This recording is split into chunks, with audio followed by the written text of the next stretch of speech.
রাজিম বিসমিল্লাহির রহমানির রহিম। আসসালামু আলাইকুম ওয়া রাহমাতুল্লাহি ওয়া বারাকাতুহু। মহান আল্লাহ তাআলা আমাদেরকে সাহায্য করেছেন, বিজয় দিয়েছেন।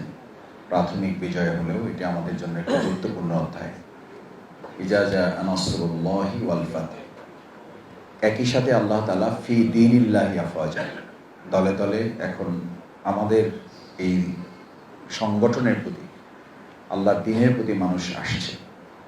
আমাদের এখন দায়িত্ব হবে এই দলে দলে যারা আসেন, মানুষের প্রবৃত্তি হচ্ছে, দুর্বলতা হচ্ছে, সে কোনো কিছুর উপরে খুব বেশি সময় স্টান করতে চায় না। বিজ্ঞান বলে যে মানুষ সেকেন্ডের চেয়েও ন্যানো সেকেন্ড, মাইক্রো সেকেন্ডে তার চিন্তা, তার দৃষ্টিভঙ্গি, তার পছন্দের পরিবর্তন ঘটে। তাহলে আমাদের কাজ কি?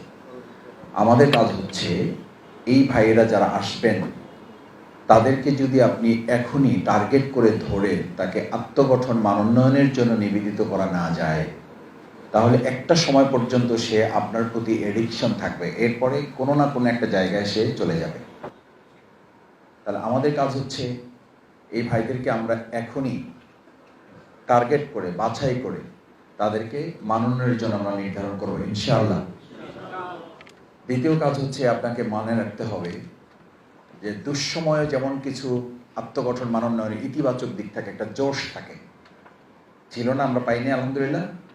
জেল খেটেছেন, এসে কি হয়ে গেছেন? কর্মী হিসাবে জেলে ঢুকছে, বের হয়ে কি হয়েছেন? রোকন হয়েছেন। হয়েছে না হয়নি? হয়েছে। দুঃসময়ের যেমন কিছু ইতিবাচক দিক থাকে, সুসময়ের আবার কিছু নেতিবাচক দিক থাকে। যেমন এখন নেতিবাচক দিক কি হতে পারে সেটা আপনাকে আমাকে অবজারভেশনে নিতে হবে। এখন আমাদের নেতিবাচক দিক হবে যে ভাইয়েরা আসছেন, আমাদের সামগ্রিক ব্যস্ততার জন্য আগে একটা সিলেক্টিভ কাজ করতাম, আমরা একটা নির্দিষ্ট প্যাটার্নে কাজ করতাম। এখন আমাদের নানামুখী কাজের সাথে সম্পৃক্ত হওয়ার কারণে এই বেসিক কাজে যেভাবে সময় দেওয়া দরকার, ডেডিকেট করা দরকার, সেই সময়টা কিন্তু বলতে পারেন 5ই আগস্ট থেকে শুরু করে এখন পর্যন্ত আমরা করতে পারছি না বা পারি নাই। এই জায়গাটা খুব বেশি আমাদের চলতে দিলে এই যে ফি দীনিল্লাহি আফওয়াজ আসছেন যারা, তাদেরকে আপনি ধরতে পারবেন না। সুতরাং এই জায়গাটা আমাদেরকে নিতে হবে যে শত ব্যস্ততার মধ্যেও আত্মগঠন, মানোন্নয়নে এই ভাইদেরকে যদি ধরা না যায়, তাহলে এই ভাইরা এক সময় অন্য জায়গায় এমনভাবে চলে যাবে যে তাদেরকে আর ফিরিয়ে নিয়ে আসতে পারবো না। পারবো তো ইনশাআল্লাহ আমরা। তৃতীয় কথা হচ্ছে মানোন্নয়ন হচ্ছে এটা এডিকশন। প্রিয় নবী মুহাম্মদ রাসূলুল্লাহ সাল্লাল্লাহু আলাইহি ওয়াসাল্লাম মানুষের আত্মগঠন, মানোন্নয়নের কাজে এমনভাবে কাজ করেছেন যে ওই সময় লোকেরা তাকে পাগল বলতো। ওমা সাহিবুকুম বিমাজনুন। আপনি মানোন্নয়নের কাজটা যদি পাগলের মতো, নেশার মতো করে এটাকে না নিতে পারেন, মাথায় যদি আমার মধ্যে এটা কাজ না করে, নেশা কেন হবে? এই জন্য যে সাদাকায়ে জারিয়া, আপনি যদি খুব চেষ্টা করেন 60-70, আল্লাহ তাআলা হায়াতে তৈয়বা দেন, 80-90 বছর কাজ করবেন, তারপর তো পারবেন না। তারপরে আপনার আমলের জায়গাটা কোথায়? আপনার আমলের জায়গাটা হচ্ছে এই যে আপনি অন্তত এমন 5 জন, 7 জন, 10 জন, 15 জন, 20 জন, 50 জন, 100 জন লোক তৈরি করে যাবেন, যাদের মধ্য দিয়ে পরবর্তী উত্তরসূরি এমন তৈরি হবে যে কিয়ামত পর্যন্ত আপনার পক্ষ হয়ে এই লোকগুলো সাদাকায়ে জারিয়ার কাজ কি রাখবে। তাহলে এই টার্গেটে আমরা মানোন্নয়ন কি টার্গেট গুরুত্বপূর্ণ মনে করে আজকে থেকে নতুন উদ্যমে কাজ নিতে পারবো ইনশাআল্লাহ। কেন? এটা আমার মৃত্যুর পরেও আমার আমলনামায় সাদাকা যুক্ত হওয়ার জন্য, সওয়াব যুক্ত হওয়ার জন্য এটা একটা গুরুত্বপূর্ণ মাধ্যম।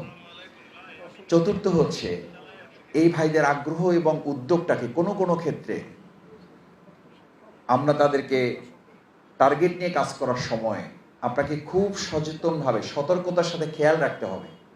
ওই সময় উৎসাহ উদ্দীপনা একরকম ছিল, এখন উৎসাহ উদ্দীপনাটাকে যদি আবার কোনো কোনো ক্ষেত্রে ডিল করতে আমরা একটু তার প্রতি শৈথিল্যতা দেখাই, তাহলে সে মনে করবে যে ও এখন তো আপনারা অনেক ভাইদেরকে পেয়ে গেছেন, সুতরাং আমাকে আর এখন দরকার নেই। যাদের পিছনে আপনি ঘুরেছেন, এখন সে ভাই হয়তো আপনার সাথে দেখা করে সময় পাচ্ছে না।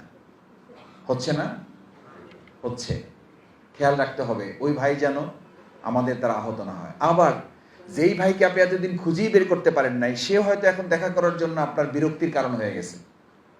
আল্লাহর রাস্তে ওই ভাইকে এটা বলার ভাষা, ব্যবহার তো পড়ে, ভাষাও তো পড়ে, ব্যবহারিক কোনো জিন্দিগিতে, ব্যবহারিক কোনো আচরণও যেন সে বুঝতে না পারে যে তার প্রতি আমি এইটা প্রয়োগ করছি।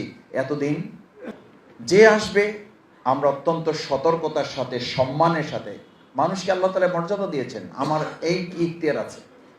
ওই ভাই দুর্বল ছিল, আমারও তো দুর্বলতা ছিল।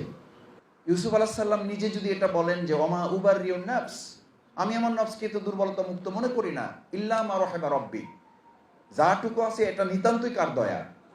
তাহলে আমি শফিকুল ইসলাম মাসুদ কে, যে একজন ব্যক্তিকে দেখেই বলে দিলাম ও এখন তো আলহামদুলিল্লাহ আসছেন, যা বহুদিন পরে আপনাকে পাওয়া গেল।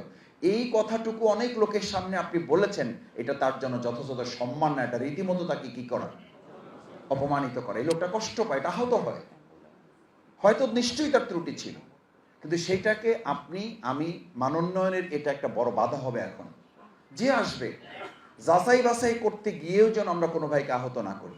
আমরা অবশ্যই যে বিগত যে কোনো সময়ের তুলনায় এখন মানোন্নয়নে আরো বেশি কি থাকবো, আমরা সতর্ক সচেতন থাকবো। সেই জায়গাটা যেন তার জন্য অসম্মানের কারণ না হয়, কারণ ওইটা তার মধ্যে একটা অভিমানের জন্ম দেবে, ওইটা তার মধ্যে একটা রাগের জন্ম দেবে, একটা ক্ষোভের, একটা কষ্টের জন্ম দিবে। সে রকম হবে না, সে মানোন্নয়ন করবে না। তার চেয়ে বড় কথা হলো আল্লাহ তাআলার পক্ষ থেকে আমাদের কাছে এটা নিয়ামত সংকুচিত হওয়ার একটা কারণ হবে।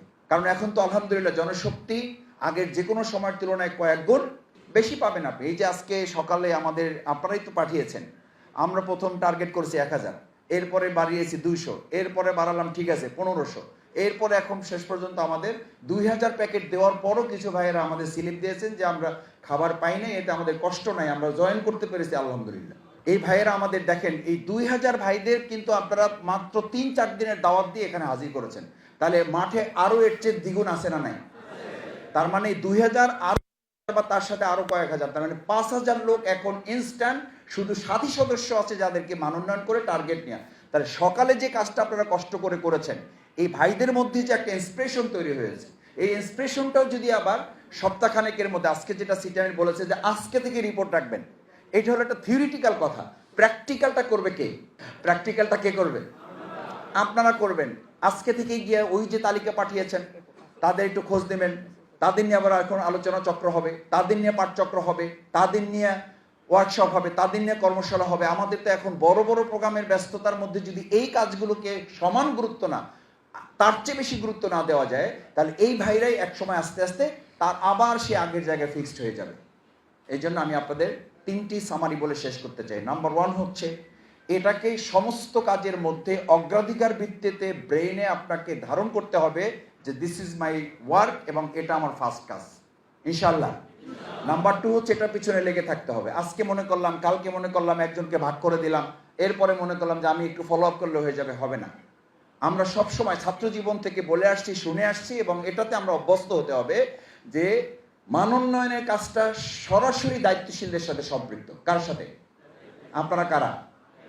দায়িত্বশীল বলতে আবার আপনারা যদি বোঝেন যে এটা হলো শুধু থানা এবং বিভাগীয় আমির এবং সেক্রেটারির কাজ, বিভাগের সভাপতি এবং সেক্রেটারির কাজ, ওনারা ওখান থেকে লোক তৈরি করে। সিটি আমির উদ্বোধনী বক্তব্যতে বলেছেন ইউনিট ওয়ার্ড হচ্ছে প্রোডাকশন সেন্টার, ওখান থেকে লোক দিলে পাইপ সেন্টার, ওখানে হলো আমাদের হাউস, তাহলে পাইপ চালু থাকবে। না হলে আপনি যতই আমরা থানাগুলোকে টাইট দেই, থানা যতই কার্যকর ব্যবস্থা নেব, আপনাদের থেকে লোক সাপ্লাই না হলে মানোন্নয়নের কাজটা গতিশীল হবে না।